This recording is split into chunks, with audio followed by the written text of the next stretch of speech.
Do you want to look more naturally alternative? I'm going to give you 4 easy tips. These are 5 things I do to look naturally alternative. When I first heard the term naturally alt, I imagined it referred to people with like striking and unconventional features. Like, you know, those unique supermodels whose atypical looks are celebrated in high fashion. But as it turns out, I was completely wrong, and how this trend naturally alt is being used on TikTok is in a completely different way. And due to this, it's stirring up quite a few interesting conversations. So I thought today we would dive into this growing trend naturally alt, why it may appeal to some people and why some people are pointing it out to be incredibly controversial, saying it's reinforcing beauty standards, even racist ones, and others also suggesting it contradicts what being alternative is all about. But I feel I should say before I just start talking at you for like the next 20-30 minutes, my name is Cal, so if you're new here, these are the types of videos I typically do, and if that sounds like fun for you, please feel free to subscribe. And if you're not new here, hello.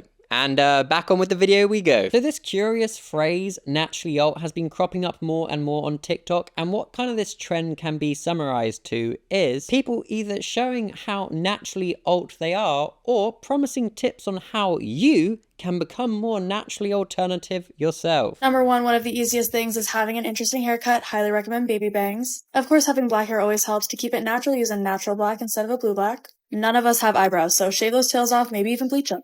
And kind of a random one, but having a lash lift I've found makes me look more alternative. I feel from the get-go I probably should point out the fact that they're using the term alternative here in a very loose way, not really attached to counterculture or subculture, but more kind of like the mainstream ideas of how goth or how punk or how emo looks, all the superficial aspects of that, and it kind of gets packaged into this term on TikTok called like alternative, how to look alternative, how to dress alternative. And this is just the latest concoction in the trend of, you know, TikTok just selling you another identity, really. And of course, that is not to say that the people involved in these trends, you know, can't also be punks and goths and whatever themselves. It's just more the fact that these trends such as naturally alt are just that, another trend. And I feel naturally you also may be wondering, well, Cal, then what is naturally alt? What does it look like? And according to the trend on TikTok, or at least the videos that are getting popular, the common theme people would basically point out is, you know, people participating in this trend had black hair, cool undertones, sharp features, and in many cases minimalist makeup, you know, trying to give the illusion of being makeup free. Additional things people were also pointing out were piercings or thin or bleached eyebrows, dark under eyes. I suppose, in short, trying to make it look like, hey, I just woke up like this, with like a splash of punk and goth elements, or like the stereotype images people like create in their head when you say those buzzwords, right? And I feel like in the beginning, like very initially, I can see why many people, specifically probably like a younger person, would be attracted to or interested in this trend, right? This is my basic 6-step makeup routine that I wear every single day to look naturally alternative. Because on the surface, it seems like a creative solution for those who love this alternative style but face limitations. And I feel like for a lot of teens, that's like a very relatable need, right? So if we take this term naturally alt and kind of look at it through this very surface level lens, you can see why a lot of young people would be drawn to it, right? Because in our youth, you know, the way we dress, the way we style ourselves, the way we visually express ourselves to the world often feels like the most immediate way to express our identity. So like if you're into goth or punk or emo or just like any subculture really, you probably are really excited to show it via the way you dress. And that can go from like, you know, the way you do your hair to the band tees you wear. These things kind of all act as visual cues to be like, hey, I'm also alternative. But I suppose here's the catch, and here's why things like naturally alt do get, you know, popular.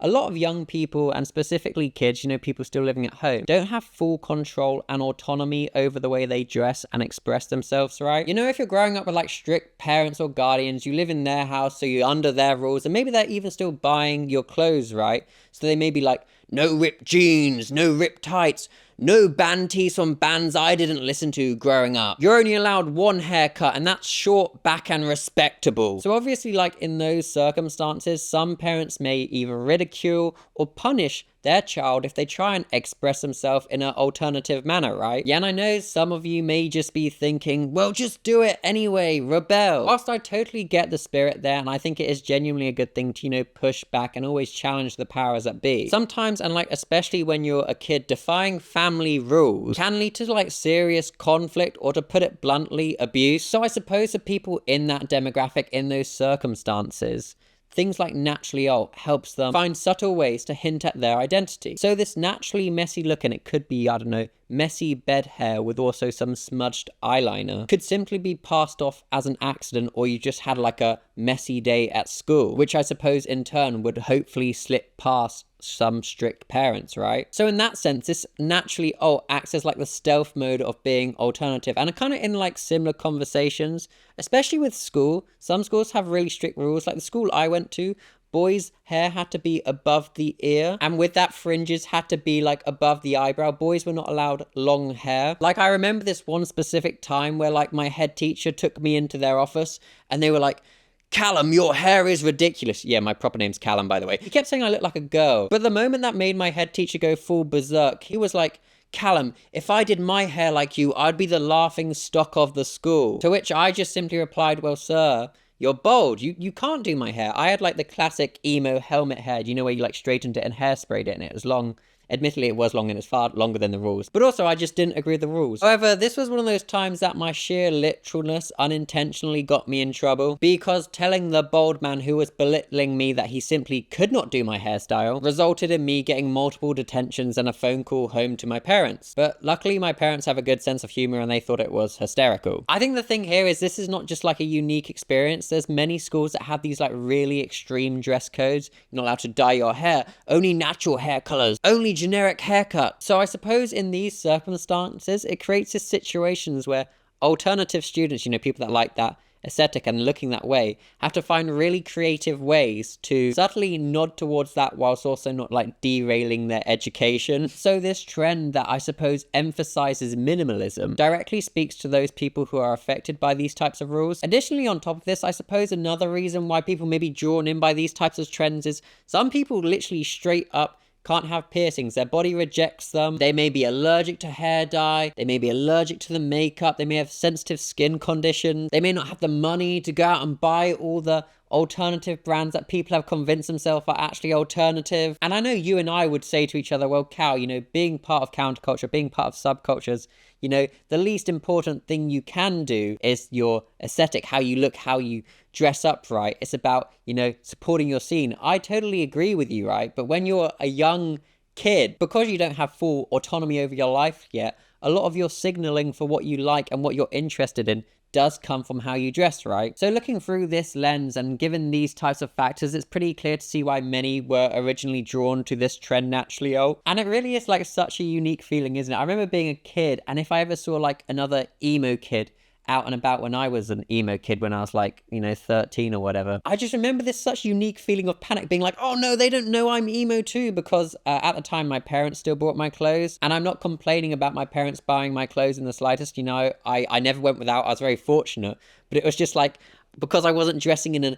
emo way, I was just no, they don't know I'm emo too. Not that it was matter, not that we would stop and suddenly start talking to each other. I was so shy as a child, but it was just this unique feeling of just wanting to show you a part of these things, right? However, and here is the big however, the naturally alt concept has serious problems. Isn't the phrase naturally alternative kind of a contradiction, right? Because by definition, these subcultures, goth, punk, metal, emo, formed to defy mainstream norms. And that of course includes beauty norms. See, the classic alt ethos is about deliberate self-expression and non-conformity. So in many cases, and especially way back when, that often meant creative styling, bold makeup, wild hair, things that were about standing out. There of course was nothing natural about doing your hair like this or doing your makeup like this, and that was kind of the whole point, right? Because alternative subculture was kind of built on defying societal norms and pressures, so I suppose in that sense it can never truly be natural, right? And we have seen these things before. I think it was natural goth, kind of an oxymoron, right? By trying to make these things like goth or alt palatable and like effortless, you're kind of stripping away at the very edge that helped define it, right? And this is, I suppose, why some of the maybe older people who have been discussing this trend have been pretty critical of it in the comments section, saying things like, well, alternative style was never about being born with the right look. It is about trying to cultivate your own look, often, you know, in spite of what nature gave you. Think of like the punks of the 70s or like the goths of the 80s, right? They weren't relying on natural beauty. They literally created their own beauty standards from scratch to protest the polished, wholesome culture at the time. So it's like this section of people hearing the term naturally old kind of misses the point of the subculture. But this is because in modern present day times,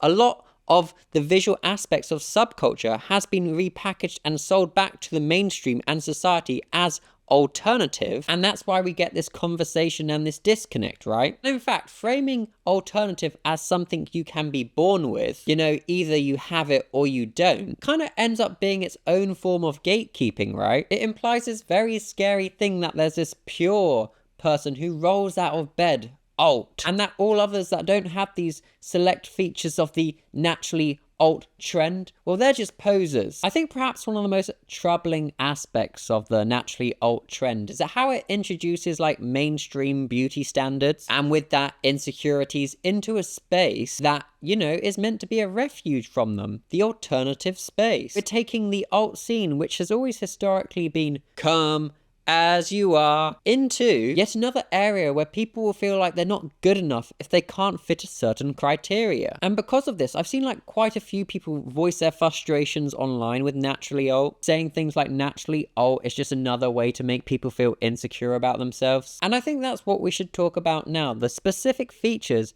that continually get romanticized in this trend. Some proponents of the natural alt look have described having naturally alt anatomy, meaning physical traits which supposedly give off alt vibes without even styling. And this in turn often boils down to having attributes like very pale skin, high cheekbones, and being slender in frame. And if this is kind of like ringing bells in your head and you're like, well, why does this sound familiar, Cal? It is because these are traditional, conventional beauty standards with just like a Gothic twist. And these standards are problematic because they're largely Eurocentric features. I saw like one person rightly point out that those that were hyping up the naturally alt look were essentially citing typically Eurocentric features as the markers of being alt, which reeks of racism and eugenics invading alt spaces. And honestly, they're not wrong. I think when people hear these words like eugenics or racism, they often conjure these images in their head of like the most obvious examples of that, right? Whether it be hate speech or fascist. But more often than not, a lot of the time, it goes under the current, and it's what is being celebrated, what is being pushed to the front, and what is being left behind. Because the notion, no matter how harmless it was meant to be, that one needs the right ethnicity or genetic features to truly embody the alt aesthetic is extremely disturbing. So if you're seeing this sort of stuff get promoted more and more and more, think about if you don't have those features, right? What happens if you're a person of color and you're alt and you're in subculture spaces and you're seeing this trend? A lot of what people consider to be the ideal alternative look is just being white and skinny. Which, come to think of it, that's America's ideal look for everybody, because guess what? White supremacy. So that's kind of exactly what alternativeness is going against. A trend within the scene that emphasizes looking pale or having like this European face is only going to exacerbate feelings of exclusion, as whether it's intentional from the participants or not. It directly suggests that for those with different superficial traits, they can never truly fit in, which of course is false and harmful. Moreover, this conversation just isn't limited to race. Natural beauty trends, whether alt or mainstream, often have an unspoken element of fatphobia or ableism to them. So for example, a so-called natural alt person might praise having, I don't know, naturally hollow eyes, or being like very thin and therefore being able to rock a certain style of clothing. But of course, to counter that, what happens if somebody's natural reality is different to that, right? You know, things like acne, scars, a round face, maybe they're plus size, or you know, like just other features that society doesn't typically celebrate. Because these things I've just mentioned are all natural traits that are getting excluded from this trend. And this is why, quite rightly so, I've seen people critique the trend by saying things like, everybody wants a woman to look natural, but everyone loses their shit when somebody actually is natural, like being biologically hairy or having acne. In other words, the natural ideal is very selective. You're supposed to be naturally perfect, which is a contradiction in itself. The naturally alt trend is no exception. It tends to showcase people with clear skin, a symmetric face, and just a light dusting of makeup. It quite literally is only natural in the sense that, I don't know, it's not full-blown vampire makeup or something, right? But it is hardly embracing all forms of natural beauty. And we have seen this time and time again, right? Think of trends like the clean girl aesthetic, a trend that has quite literally been criticized for being classist, sizist, and racist, celebrating an effortless look that in reality only a small privileged group can pull off. Like, I'm pretty sure I've spoken about this article in one of my previous videos that was analysing the clean girl trend. It basically explores how the trend perpetuates dangerous cultural ideas about who gets to be seen as beautiful. Clean girl imagery is overwhelmingly thin white young women, implying that being skinny, white and youthful is part of looking clean. And on top of this, it also demands a level of flawlessness, like no acne, no frizz, perfectly fit clothes, that is unattainable for most. And this naturally alt look and trend, whilst coming from a different demographic, is still guilty of a similar sin. It sets up this unattainable ideal in a space that should be about celebrating the unorthodox and imperfect. This is why I literally have people compare the clean girl look to the naturally alt look. And at this point, if you're wondering, well, how did this happen, Cal? How did subcultures and the alternative universe and that umbrella term go from, being the subversive to, falling for the same traps as mainstream culture? Well, it's because of how social media, and obviously by extension capitalism, co-op alternative subculture by turning it into easily packaged aesthetics. TikTok absolutely loves novelty and therefore loves to take anything subversive and just straight up rebrand it as niche or a vibe or a core. We've seen goth and punk turned into endless sensationalized trends, aesthetic hashtags often stripped of all historical context. The naturally alt trend is another textbook example of this. It takes from the umbrella of alternative, so all the subcultures, completely waters it down so that in turn it can be more generally appealing for the mass public, and then simply just sells it back to people as a fun identity that they can adopt. And of course, another notable example of all of this is just the clean goth trend. These micro trends are the commodification of subculture. Instead of it being a tight-knit community united by